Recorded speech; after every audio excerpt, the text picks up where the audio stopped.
¿Qué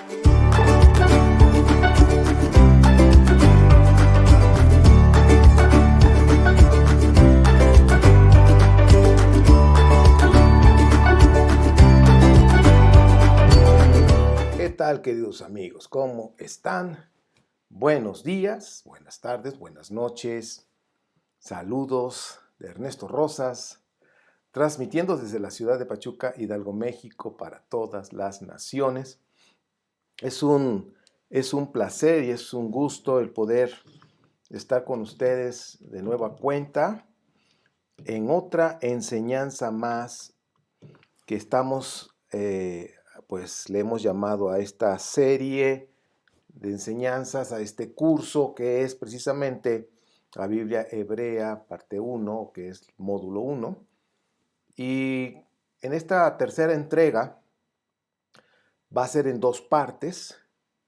La primera parte que les voy a compartir, pues vamos a hablar acerca del patriarca Abraham, en qué época se ubica, de acuerdo al relato de la Biblia. Vamos a ubicar en qué parte se ubica,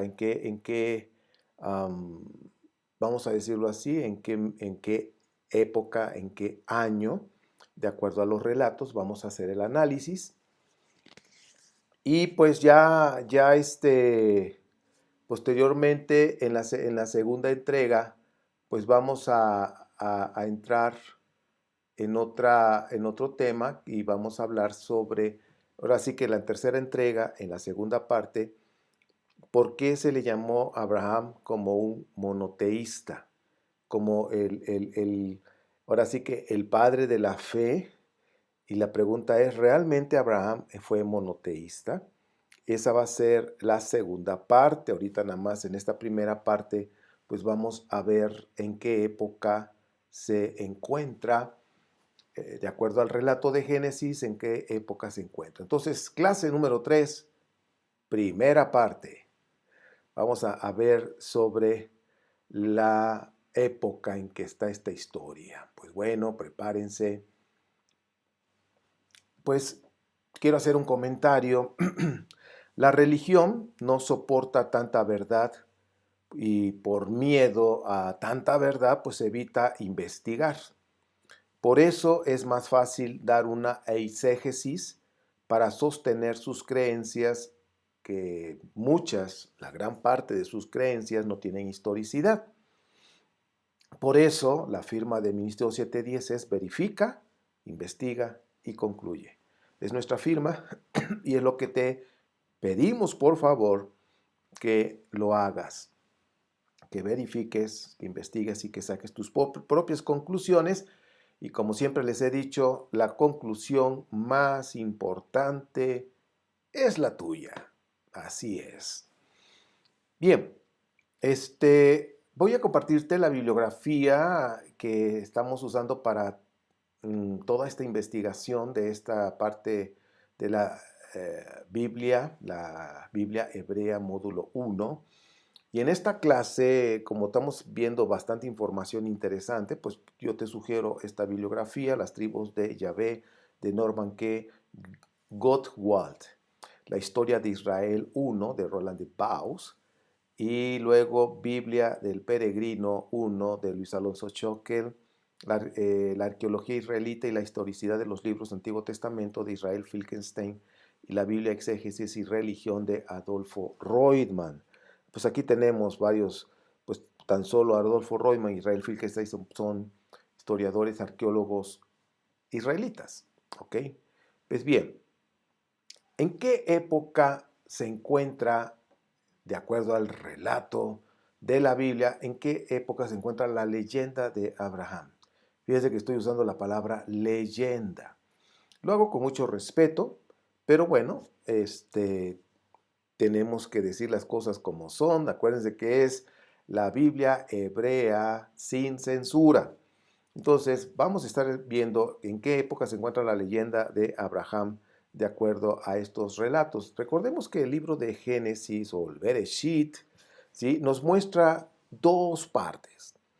Del capítulo 1 al capítulo 11, bien, se le llama la prehistoria, que pues viene siendo esa parte del 1 al 11, eh, pues ahora sí que es la versión hebrea, la versión israelita, la versión judía, que habla acerca de la creación, del diluvio y todo lo que conlleva, ¿ok? Todo esto en otras culturas también hablan de la creación y también hablan del diluvio, también hablan de los dos hermanos, en fin, eh, pero esta es la versión judía que no vamos a ahondar porque miren, tan solo en esos 11 capítulos tiene un gran significado, ¿sí? Un gran significado que pues en su momento nos dedicaremos a ver el significado, pero sobre todo el significado místico, porque tiene, por ejemplo, tan solo el relato que nosotros podemos ver ahí con Noah y sus hijos, pues nos está mostrando realmente un relato, ¿cómo se dice? Político. Entonces, pues ahorita no es el momento. Entonces, del 1 al 11 nos está hablando la prehistoria y capítulo 12 hasta el 50 estamos hablando la epopeya de Israel, la epopeya de un pueblo naciente que es Israel. Ahora, ¿qué es una epopeya?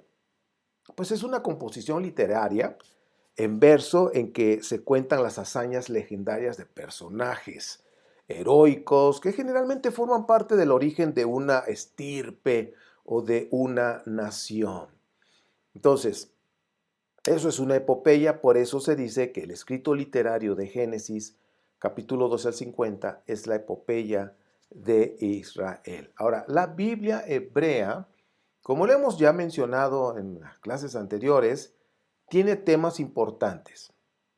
Por ejemplo, los patriarcas, que ahorita es el que vamos a tomar en cuenta, porque como estamos hablando de la Biblia hebrea, pues no nos vamos a quedar estacionados tanto lo de la creación, que ya lo vimos, ahondamos un poquito, pero la Biblia hebrea en sí, los temas relevantes de la Biblia hebrea es los patriarcas, el Éxodo, el Sinaí, la conquista, los jueces, o sea, la conquista de la tierra prometida, el libro de los jueces, David, el rey Salomón, que son de los reyes que más sobresalieron, y también tenemos el Reino Unido y el pueblo o ya la nación de Israel. Israel llegó a existir en las tierras altas. Esto es importante que lo vayas tomando en cuenta, que Israel llegó a existir en las tierras altas de Canaán, desde el Negev en el sur hasta la Alta Galilea en el norte, en el periodo aproximado del año 1250 al año 1000. Y es el punto de partida histórico. Y creo que estos puntos nosotros lo tenemos que tomar muy, muy en cuenta, porque son partes de cómo es la historia de Israel. Dice, no abrazaron, y aquí es un punto que nosotros debemos tomar en cuenta, dice que no abrazaron la adoración a Yahvé desde su origen primitivo en las montañas. Esto es importante. Se dan cuenta, algunas veces yo les he comentado que el Dios con el nombre Yahvé no estuvo desde sus orígenes, desde la formación del pueblo de Israel, no fue un Dios que ya lo tenían, ¿ok? No lo abrazaron desde un principio. Reitero, hay un curso que se llama monoteísmo, que lo tenemos en los cursos especiales y que tú puedes acceder y también está en YouTube. Entonces, es importante esta parte. Reitero, Israel llegó a existir en las tierras altas de Canaán, desde el Negev en el sur hasta el Alta Galilea en el norte, en un periodo aproximado de 1250 al año 1000. O sea, en ese periodo fue que se formó este grupo, ¿sí? Que se llamaron Israel. Era un grupo pequeño, una tribu, por decirlo así, un grupo pequeño que no era una nación como tal. Y de eso pues hay pruebas arqueológicas al respecto. Ahora vamos a hablar de Abraham. El viaje de Abraham que hizo a Canaán, de acuerdo al relato, de acuerdo al relato bíblico, sería aproximadamente en el año 2100 antes de la era cristiana. Es decir, que la existencia de Abraham pues, era en esas fechas de que te estoy mencionando. ¿Sí? Entonces, si nosotros vemos de acuerdo al relato de la Biblia, pues ese es el punto de la historia de Abraham en el año 2100 antes de la era cristiana. El fundamento histórico de Génesis, de acuerdo a las costumbres matrimoniales y la legislación para la adquisición de las tierras, se puede encontrar en la sociedad mesopotámica del milenio número 2, del segundo milenio antes de la era cristiana. Entonces, aquí ya nosotros estamos viendo las fechas que posiblemente era en donde se ubicó el patriarca Abraham. Pero vamos a seguir analizando si esto es así. Entonces, hasta ahorita, de acuerdo al relato de Génesis, tenemos que el viaje de Abraham a Canaán fue aproximadamente en el año 2100. Ahora vamos a ver diferentes opiniones acerca de esta situación.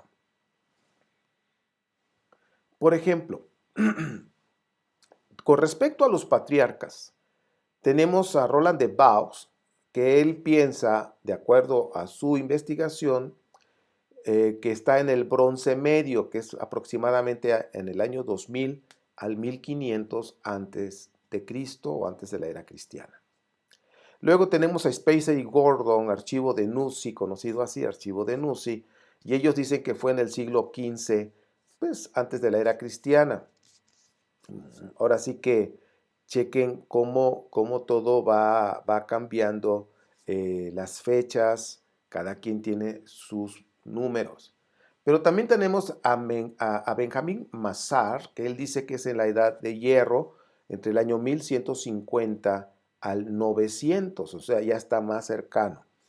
Luego tenemos a Filkenstein y Zimmermann, el dúo dinámico. Ellos, de acuerdo al relato y de acuerdo a la información que maneja el Génesis, dice que fue en el siglo VII, antes de la era cristiana.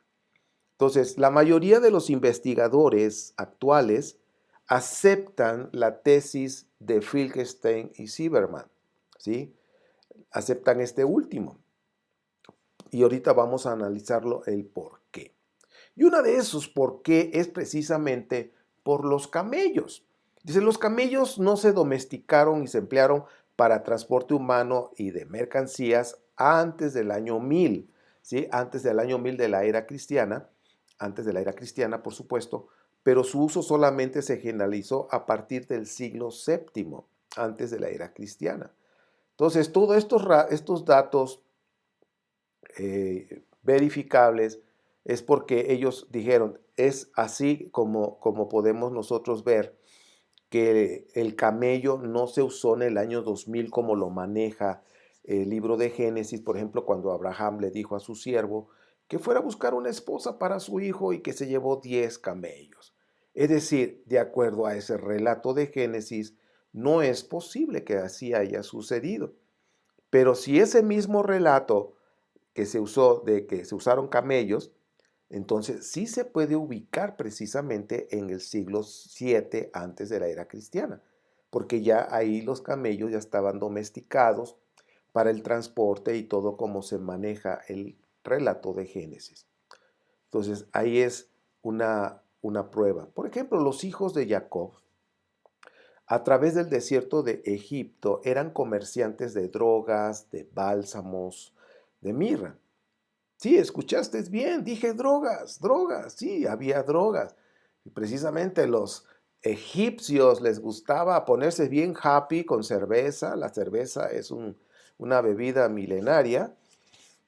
Es más, desde los sumerios ya había cerveza. Y vete a saber años más atrás, porque era más saludable tomar cerveza que el agua de los ríos, o en fin. Entonces tomaban cerveza y con ciertas hierbas y se ponían sus viajes, se echaban sus buenos viajes, ¿no? Entonces las drogas ya había en aquellos tiempos. Entonces los hijos de Jacob a través del desierto de Egipto eran comerciantes de drogas, de bálsamos, de mirra. Y según el relato, los camellos eran los medios para desplazar a las personas y el transporte de mercancías por el desierto. Ahora vamos a ver algunas pruebas que estamos hablando acerca de este tema. Por ejemplo, encontraron huesos de camellos, camellos adultos, en Tel Lamnia, situado entre el Mediterráneo y Arabia. Las mercancías que llevaban a vender los hijos de Jacob a Egipto aparecen citadas en los archivos de los monarcas asirios en los siglos 8 y 7 antes de la era cristiana. Entonces ya todos estos datos como que ya empieza a tomar sentido en lo que realmente nos está diciendo el relato de Génesis, ¿sí? Aunque vuelvo a repetir, se supone que Abraham estuvo en el año 2100, pero de acuerdo al relato, pues fue cuando estuvieron escribiendo, realmente cuando se hizo esas notas, pues era en esa época que ya los camellos estaban en uso y pensaron los escritores que así sucedió en el año 2100, pero no fue así. Ahora, otra prueba que tenemos es precisamente el rey Abimelech. Isaac, cuando habla de Isaac en la ciudad de Gerar, según Génesis 26. En esta parte del relato bíblico debemos considerar que los filisteos, eh, sobre todo de acuerdo a este relato, la población procedente del Egeo no se asentaron en la costa de Canaán hasta después del año 1200 antes de la era cristiana. Entonces, si es después del año 1200, entonces hablando de Isaac, pues no pudo haber sido en el año 2000, 2100, año 2000 antes de la era cristiana. O sea, no pudo haber sido en esa fecha. ¿Por qué? Porque los filisteos no estaban. Entonces, si se dan cuenta, ya estamos atando cabos, estamos viendo realmente en qué época pues, estuvo Abraham, este ícono de la fe judía, en qué época realmente estuvo. La ciudad de Gerar, o Gerar, ¿sí? Hoy es Tel Azor. Es en la Edad Media, en la Edad de Hierro I.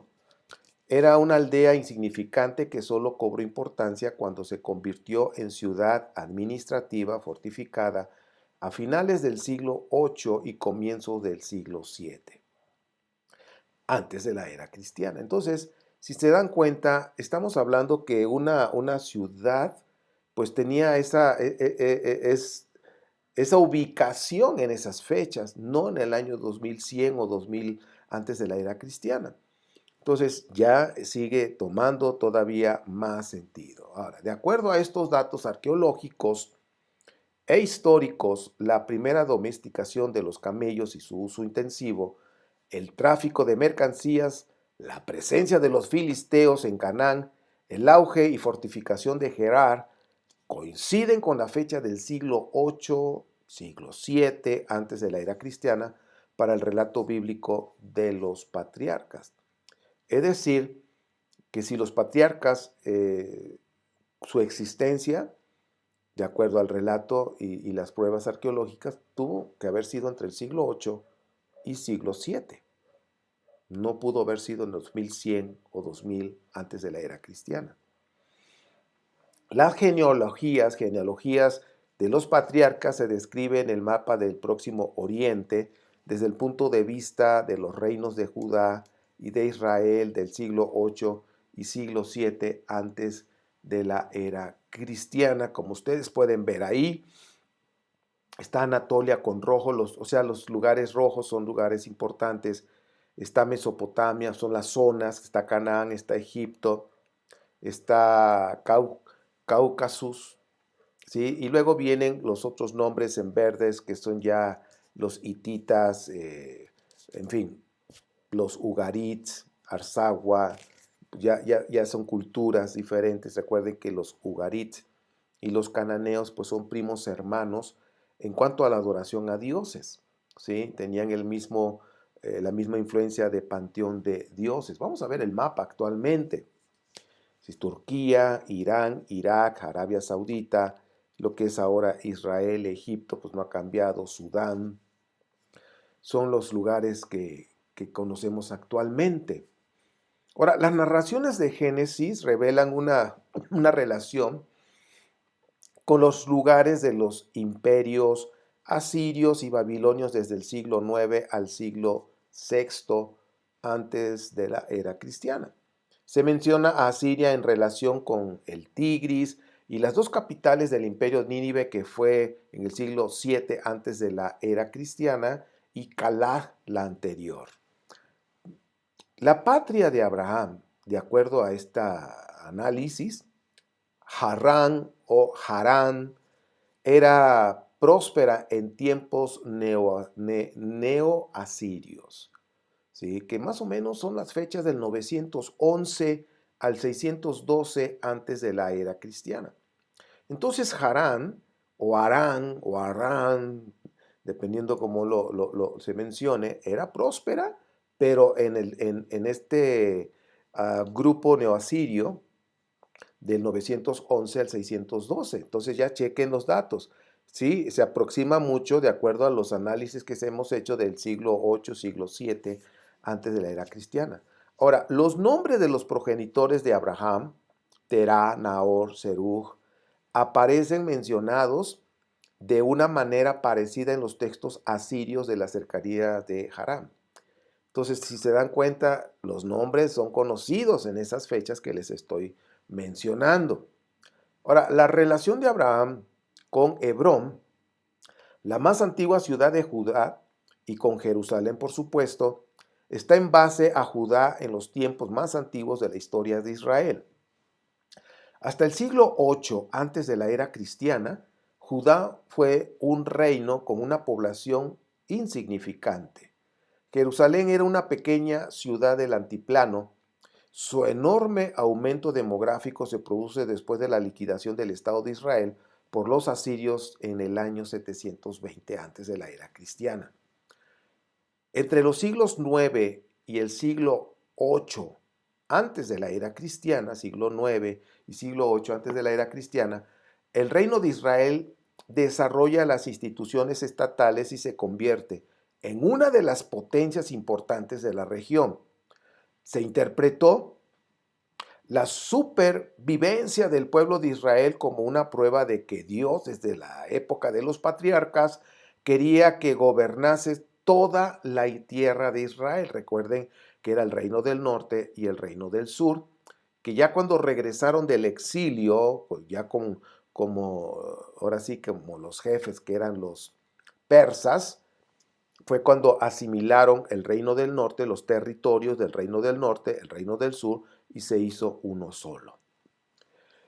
Entonces, era la heredad natural de los territorios israelitas. Entonces, Judá poseía una antigua dinastía y el gran templo dedicado a su único Dios.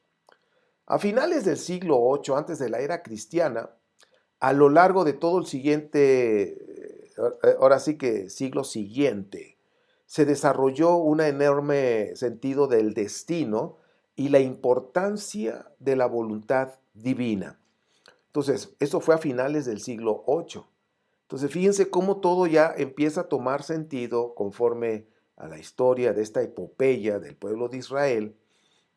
Entonces vemos cómo ya en el siglo VII, antes de la era cristiana, ya el sentido de destino tomó su gran auge en esas fechas, y ahí también, a partir del siglo VII, antes de la era cristiana, tomó un gran auge y una fuerza tremenda la importancia de la voluntad divina. Entonces, la historia de los patriarcas es una piadosa prehistoria de Israel, una epopeya en la que Judá es el centro. No pierdas de vista de eso. O sea, era Judá, es el centro de toda esta historia. Y pues recuerden que los que estuvieron haciendo la compilación y todo lo que tenemos como el Tanaj, o más bien también la Torá que se hizo durante el exilio en Babilonia, pues eran judaítas. ¿Ok? Entonces por eso ¿qué es lo que tomó como fuerza y centro? Pues era Judá. Ahora, en este contexto, la descripción de los patriarcas busca redefinir la unidad de Israel y no una biografía de los patriarcas, que eran muy populares en la memoria colectiva de Judá en el siglo VII antes de la era cristiana. Es decir, que no era tanto lo de los patriarcas, sino más bien la unidad de Israel, la unidad de estos dos reinos, ¿no? El reino del norte y el reino del sur. Si las historias que nosotros vemos aquí en Génesis, pues giran realmente alrededor o en torno de Judá y se escribieron en el siglo VII antes de la era cristiana, próximas a la compilación de lo que conocemos como Deuteronomio. Deuteronomio fue en esas fechas, siglo VII. Entonces, en esas fechas, en esos tiempos, siglo VIII, siglo VII, pues esas historias orales que se fueron transmitiendo de estos íconos, personajes de los patriarcas, que en sí, cuando estaban dando este relato, no era lo más importante de los patriarcas, sino la unión de estos dos reinos, de estas dos tierras. Ahora, ¿cómo es posible que se encuentre la acentuación del culto centralizado en Jerusalén como idea clave de este libro? ¿Cómo es posible? Pues es porque ya tenían en mente que Jerusalén iba a ser la clave. Por eso cuando se compiló y se terminó de redactar Deuteronomio, siempre estuvieron mirando a Jerusalén. Ahora, las narraciones de Génesis favorecen el culto del norte, como el celebrado en Betel y en Siquén, mencionan muchos altares situados en lugares distintos de Jerusalén. O sea, no era realmente Jerusalén el centro, de acuerdo a los relatos que vemos en Génesis, más bien era en el reino del norte. ¿Ok? Por ejemplo, vean ustedes ahí en el mapa, a ver, vamos a ver los mapas. Aquí está.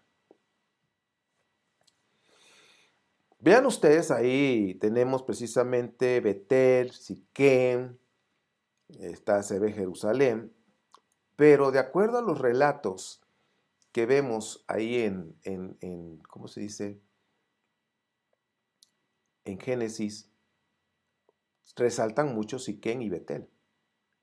No se menciona como parte importante Jerusalén. Entonces estamos hablando del reino del norte. ¿Ok? Y pues por decir, ahora sí que de acuerdo a estos relatos, el reino del norte es la parte medular en Génesis. Y por ejemplo, Yeshua, ¿en dónde nació? Nació en el reino del norte, precisamente. Ahí desarrolló su ministerio, de acuerdo al relato de los evangelios, y ya finalmente ya vino a Jerusalén al final, pero todo su ministerio lo desarrolló en el norte. Bueno, creo que esto es importante que vayas analizándolo también. Génesis presenta las tradiciones patriarcales como una especie de piadosa prehistoria y una historia anterior a Jerusalén, antes de la aparición de la monarquía y antes de la construcción del templo. Entonces, los patriarcas serían monoteístas, pero podían sacrificar en muchos lugares. Entonces, dése cuenta cómo el relato de Génesis nos está dando el mensaje de que los patriarcas eran monoteístas, pero hacían sacrificios en varios lugares. No se menciona Jerusalén y no es el centro. ¿Ok? Son monoteístas, de acuerdo al relato, nos dan el mensaje de que no, pues Abraham era monoteísta. Eso lo vamos a ver en la segunda parte de esta clase 3. Esta es la primera parte. Ahorita estamos ubicando la fecha, de acuerdo a los relatos, realmente en qué fecha se ubica Abraham, los patriarcas. Ahora, Deuteronomio, lo hemos hablado, se escribió en el siglo VII, antes de la era cristiana. La Torá describe los comienzos de la historia de la nación y los libros deuteronomistas los siglos posteriores.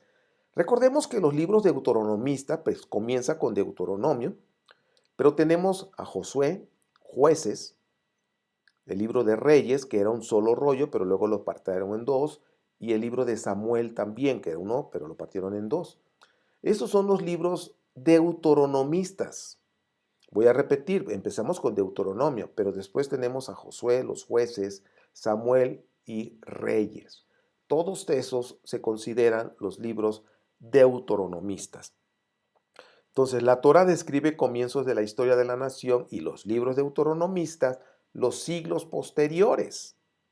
Entonces, chequen, la Torá, los comienzos, y los libros deuteronomistas, que son a partir de Josué, son lo que sigue, por decir, la segunda parte de estos comienzos, de acuerdo a estos relatos.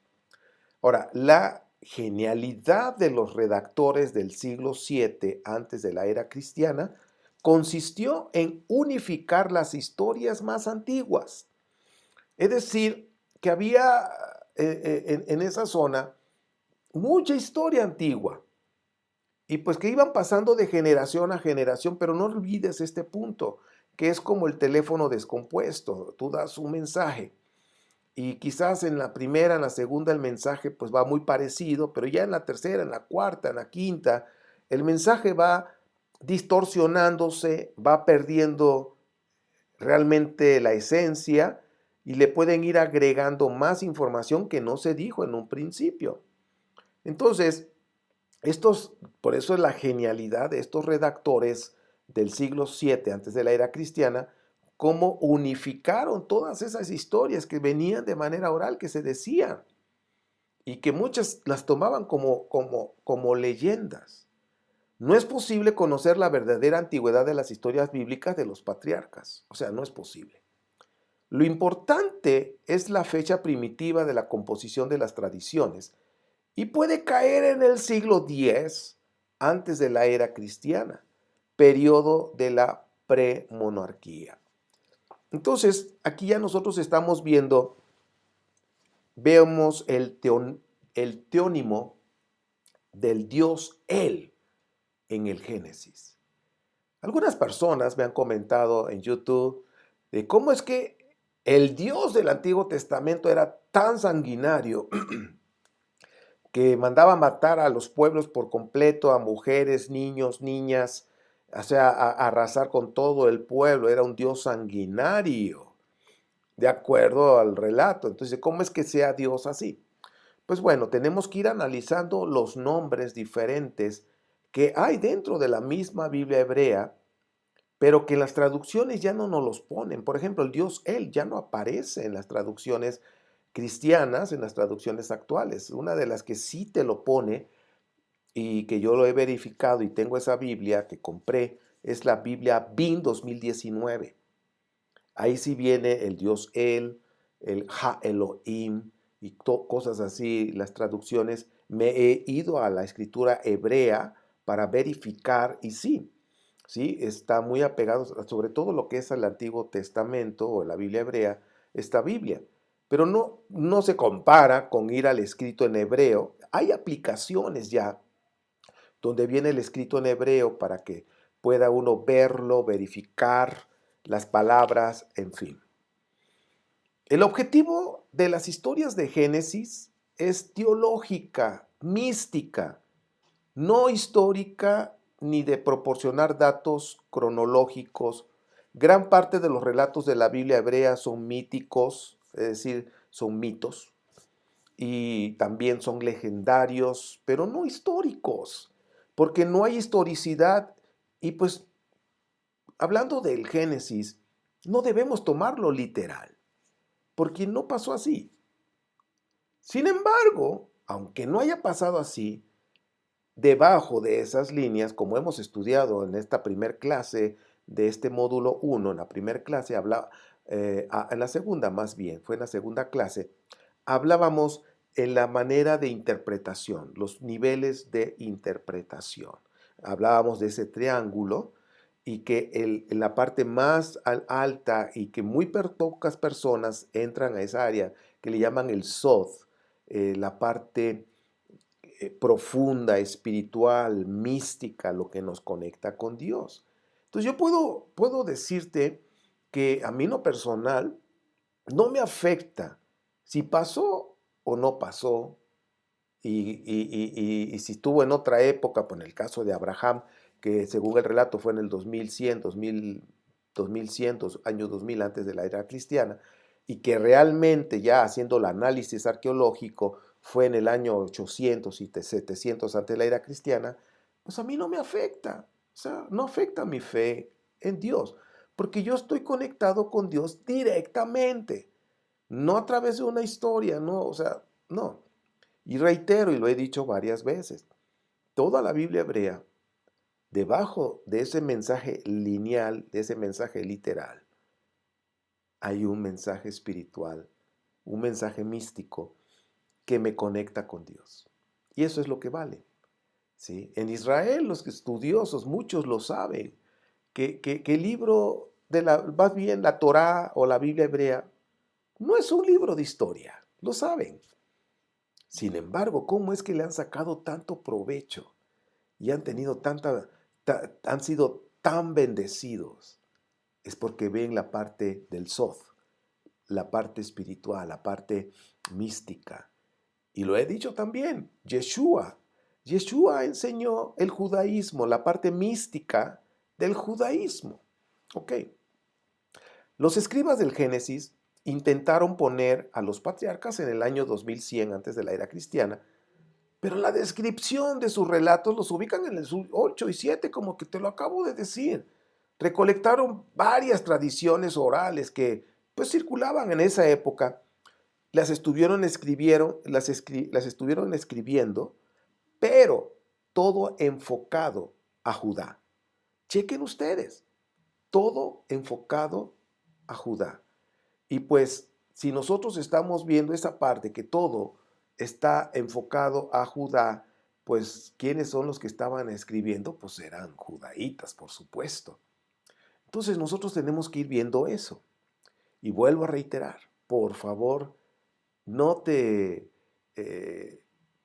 sientas mal. Entonces estoy leyendo una epopeya, una leyenda. ¿Cuál es el problema? No pasa nada. Lo más importante es tu conexión con Dios. Lo más importante es qué mensaje me está transmitiendo el libro de Génesis. Todos esos relatos que están ahí escritos, ¿qué me está transmitiendo? En eso nos enfoquemos. La información, el mensaje que me está dando para cambiar mi vida, para ser mejor persona, ¿sí? Para ser mejor persona hoy. Y que pueda yo decir en la noche, hoy soy mejor que ayer.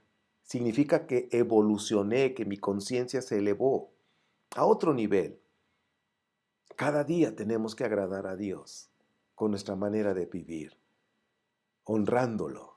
De eso se trata, que brillemos, que brillemos. La Biblia hebrea le dijo el mensaje al pueblo de Israel, brillen a todas las naciones, brillen.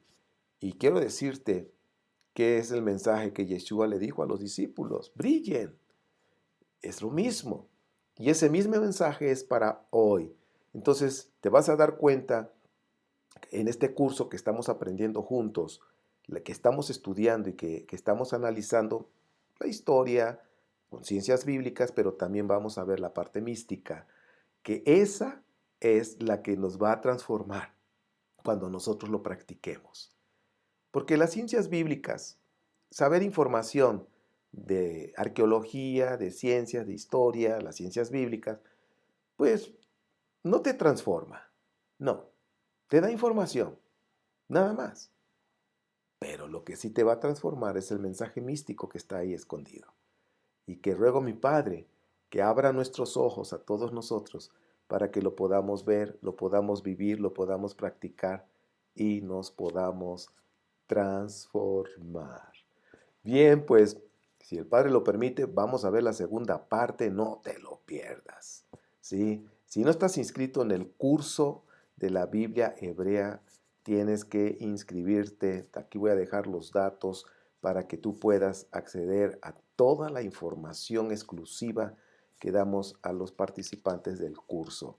Pues bueno, esta es la tercera clase de la Biblia Hebrea módulo 1, pero es la primera parte.